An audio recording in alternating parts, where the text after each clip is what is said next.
안녕하십니까. 오늘은 미얀마 아라한의 수행, 출판사는 해장각이고요. 편역은 강종미 님이 하셨습니다. 이 책은 저 개인적으로는 수행 지침서가 되어주는 역할도 합니다. 수행을 어떻게 해야 되고 어느 정도로 해야 되고 중요한 부분에 대해서는 이렇게 또 방법이 있구나, 그런 많은 도움이 되었습니다.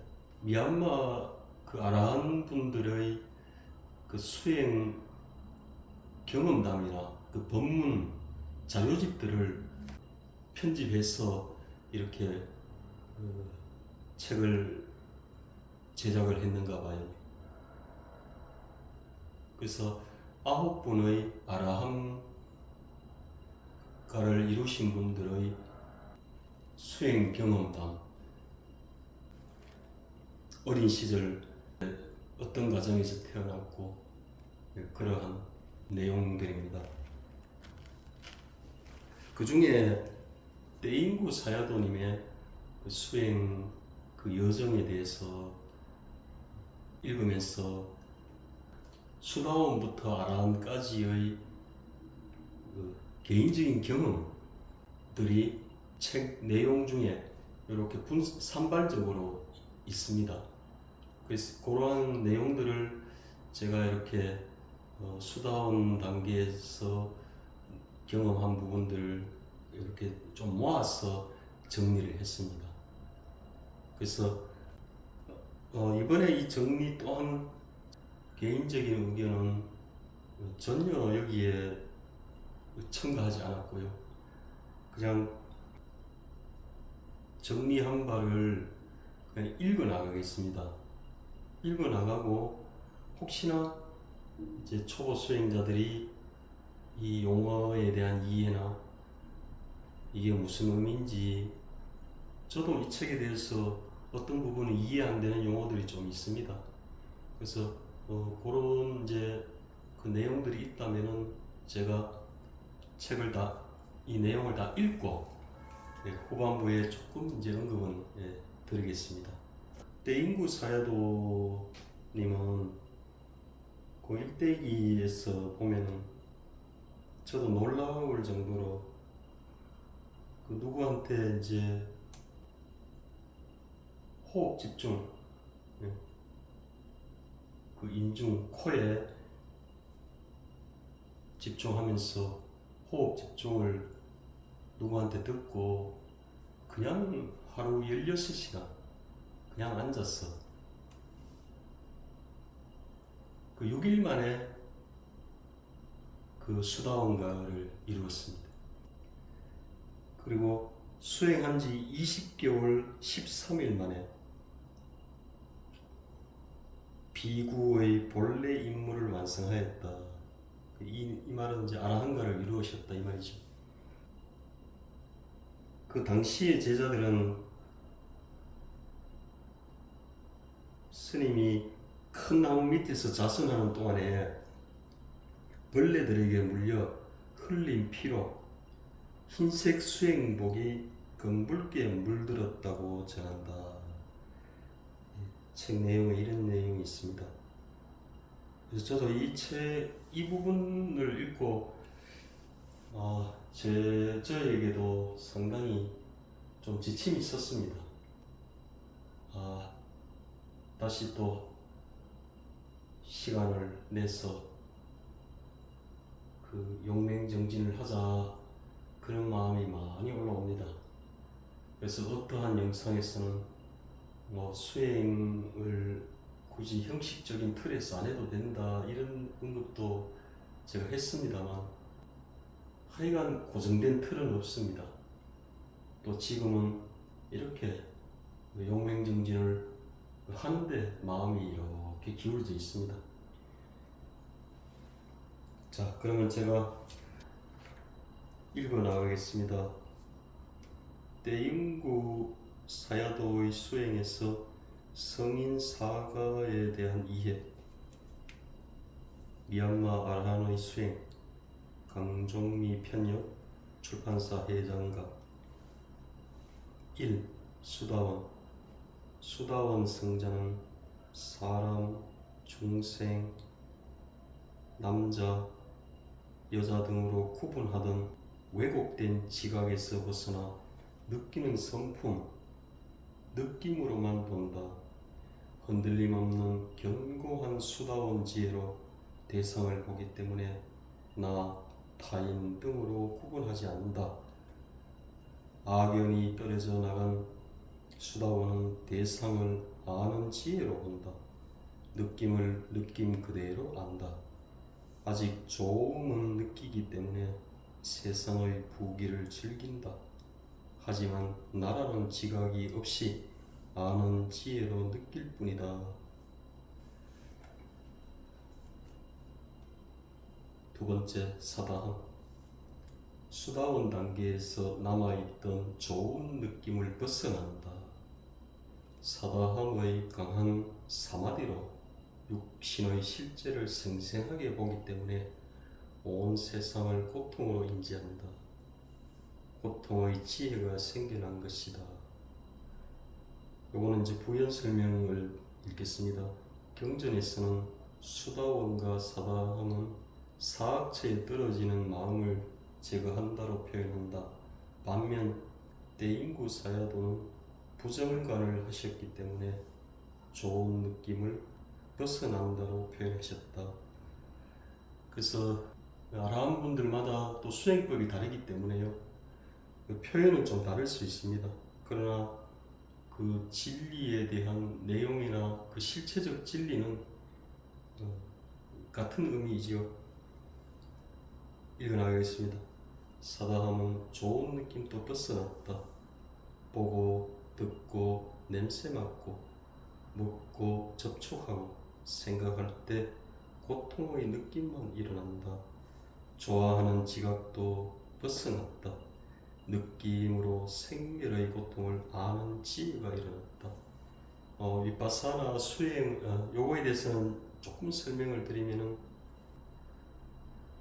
생멸의 고통을 아는 지혜가 일어났다. 이 부분은 위파사나 수행 단계에 이러한 단계가 있습니다.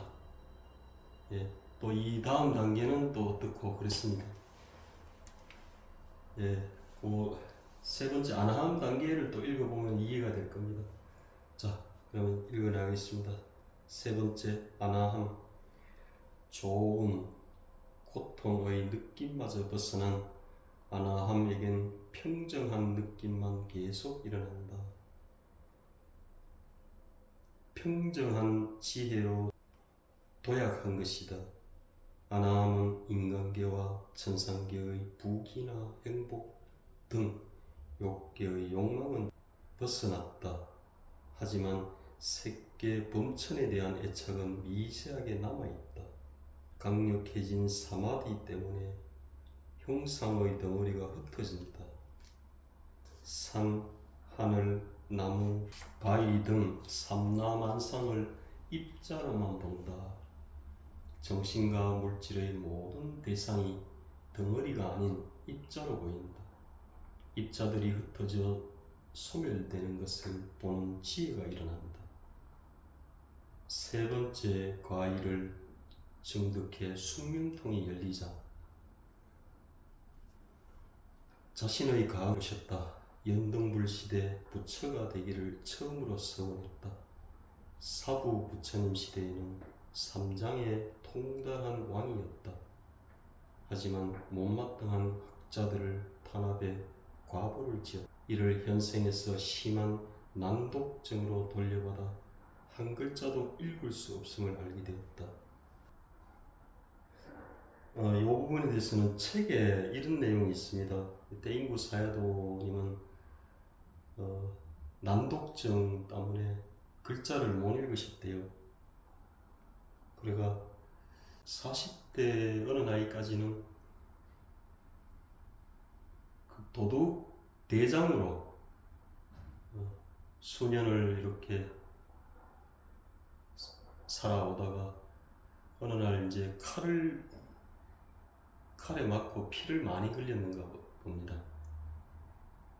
그런 이후에 하여간 수행하고 인연이 맺어져서 수행을 제가 책을 보니까 불굴의 정신으로 하셨다. 네, 그렇게 저는 느꼈습니다. 그래서 그 난독증이 과거 생에 또 인연하고 그 업이죠, 그죠? 하고 이렇게 그 세 번째 가해를 증득하니까 아나함가에 가니까 전생을 다 보고 전생의 문제하고 이번 생의 문제하고 전부 맞물려 있었다는 것도 이렇게 보셨다는 의미이죠. 예, 또 읽어나가겠습니다. 자, 아직은 지금 아나함가입니다. 자, 여기 지금 이제 제가 읽은 내용은 그 대인구 사야도 편이 아니라 모곡 사야도 편에서 그 아나함가이가 어떤 상태인지 또 이렇게 내용이 있더라고요. 그래서 여기에 다시 이렇게 부가해서 제가 내용을 정리했습니다. 모곡 사야도 편에서 발췌한 내용. 자, 제가 읽겠습니다. 케마카 존자가 나에 관한 집착이 소멸되었다고 전하자 비구들은 그럼 존자는 아라한이십니까? 라고 물었다. 케마카 존자는 나에 대한 집착은 소멸되었다. 하지만 아라한은 아니다. 왜냐하면 오늘 나로 동일시하진 않지만 아직 나인 것 같다는 생각이 남아있다라고 답하셨다. 그는 아나함 가위에 있었다. 사견에선 완전히 벗어났다. 하지만 존재를 향한 가래와 교만은 미세하게 남아 있었다. 우리가 지난 시간에 그 10가지 그 족쇄, 그 세부적인 내용들을 살펴보면 이 케마카 존자는 오늘 나로 동일시하지는 않지만 은연중에 나인 것 같다는 생각은 남아있다 이 말입니다. 그래서 아직 깔끔하게 이렇게 밝아지지 않는 단계다. 그래서 아라한은 아니다. 그런 식으로 이해가 됩니다. 그래서 여러분도 나중에 이렇게 수행을 이렇게 깊이 하셔갖고 자기는 자기를 다 잘 알 수 있거든요. 자기 내면이 어떻고 내가 누구한테 그 좋지 않은 소리 듣고 그 사람을 미워하거나 화가 나거나 그러면은 그 적기가 남아있죠. 그러면은 내가 아직은 여기서 미끄러졌구나. 또 더 공부를 해서 무아에 대한 걸 확실하게 자기는 깨우쳤다고 생각하는데 아직 나라는 생각은 좀 남아있다. 그러면은 아직은 정화되어야 될 부분이 많다 이 말이죠.